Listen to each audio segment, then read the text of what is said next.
So ito na yung kuhol na kinuha natin kahapon guys. Ibabad ko na yan ng magdamag.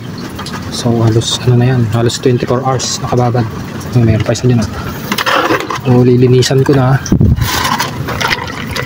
Tapos tatanggalin ko na siya dun sa shell nya. Para mas madali nating matanggal to, buhusan natin ng mainit na tubig. So bago ko buhusan ng mainit na tubig guys, hugasan ko muna.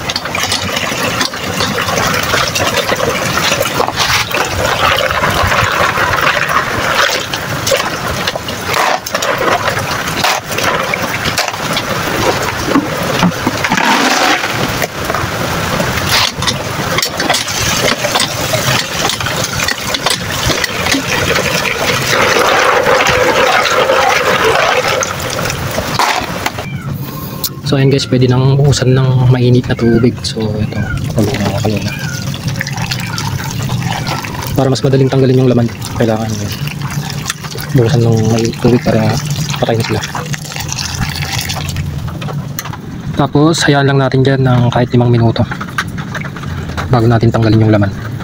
Tapos pagtas ng 5 minutes, i-drain na yung tubig. Tapos pwede na natin tanggalin yung laman nya. So gagamit tayo nitong stick.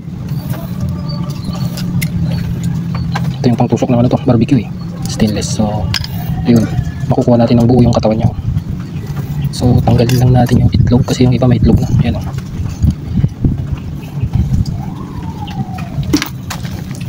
So ganun lang kadali tanggalin yung laman niya. Ayan o. Kapag binuhusan mo muna siya ng mainit na tubig.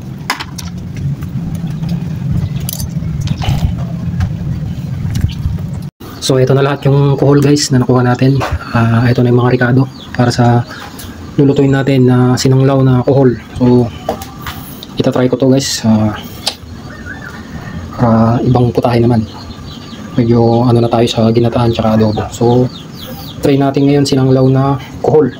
So hindi ko alam kung may nagtry na ng ganito, pero first time natin tatry nito. Tapos papatikim natin mamaya dun sa mga pupunta dito. Pangulutuin na natin. So itong mga rekado natin guys, ito rin yung mga rekado ng sinanglaw. So ayan, sibuyas, luya, tsaka bawang, tsaka siling panigang, tsaka onion leeks. Syempre itong mga asin, tsaka mga pampalasa. So gagamitan ko rin siya ng isang beef cubes para maglasang baka. So ito na yung ating kuhol. So umpisan na nating lutuin guys. So sa paraan ng pagluluto natin guys, katulad din siya ng karaniwang sinanglaw na baka. Kaiban lang gagamitin natin ngayon dito guys is yung kuhol kapalit ng laman ng baka o kaya laman loob ng baka. So since libre lang natin ito nakuha kasi kinuha lang natin doon sa bukid, kumpara natin doon sa karne ng baka na napakamahal, nasa 390 na yata yung presyo ng baka ngayon. So saan ka pa? So pali ang ginastosan lang natin yung ricado, nasa around ano lang tong ricado nya guys, yung binili ko kanina 50. So sa halagang 50 may sinanglaw ka na. So simulan natin sa paggigisa ng tatlong ingredients natin, yung bawang, sibuyas, at luya. So painitin lang natin tong mantika. So gusto na natin yung bawang.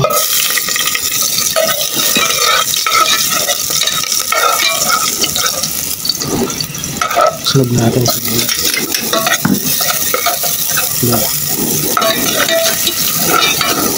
Ayan lang natin yung ingredients natin hanggang mag light brown, tapos lalagyan na natin yung kuhol.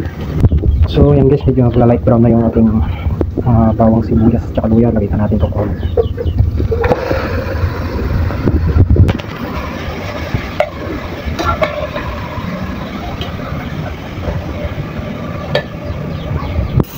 So titimplahan ko na lang siya ng konting patis guys, yan.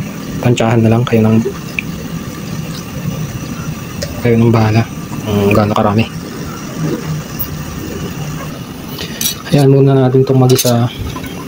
Hayaan muna natin magisa hanggang sa medyo matuyo-tuyo yung sabaw-sabaw niya guys, yun. Bago natin ilagyan ng sabaw.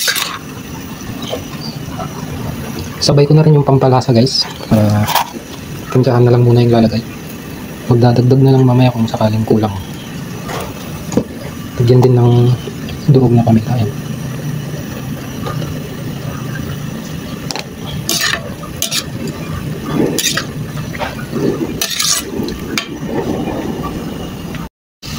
So ayan guys, maganda yung pagkakagisa niya. Dagdagan na natin ng sabaw.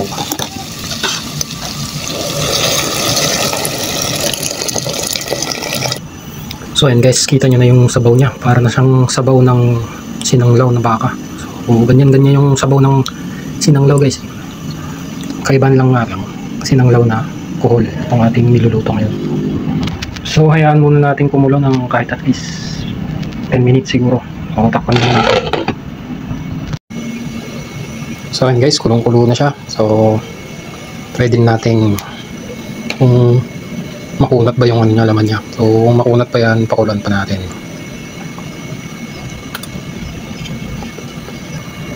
So ayun, okay na rin, malambot na rin naman yung laman. So lagyan na natin yung mga panghuling ingredients niya guys. So lagay ko na yung beef cubes guys, yan, isang piraso lang. Para at least naman maglasang baka yung sabaw niya. So doon na yan magkakatalo. So at least magiging sinanglaw talaga yung lasa ng kuhol, yung lasa ng sabaw. Ang kaiban nga lang, kuhol yung laman niya, hindi baka. Pero at least dun sa sabaw, medyo lasang baka na siya. So haluin lang natin.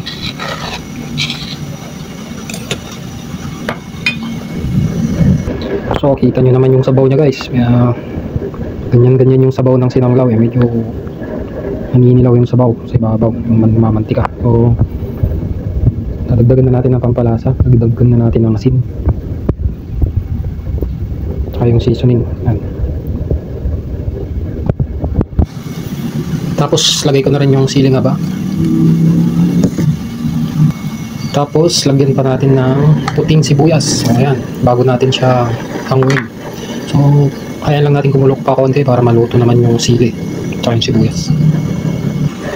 So ayan guys, sinong mag-aakalang ano lang yan, kuhol. Kita nyo naman sa texture niya, sinanglaw na sinanglaw yung datingan niya guys. Pero yung ginamit natin dito, kuhol lang. So konting kulo pa yan, pwede na nating hanguin. Lagyan na lang natin ng konting suka and pwede na yan.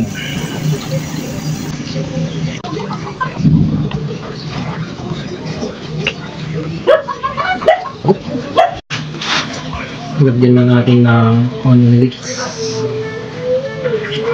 At yan na ang ating sinanglaw na kuhol.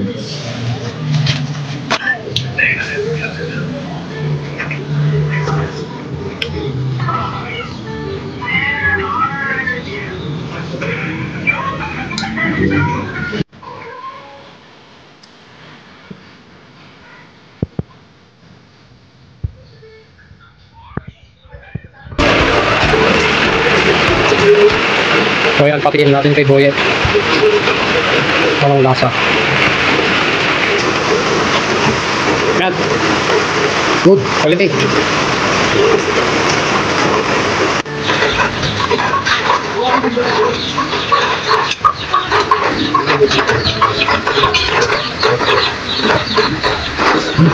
Quality.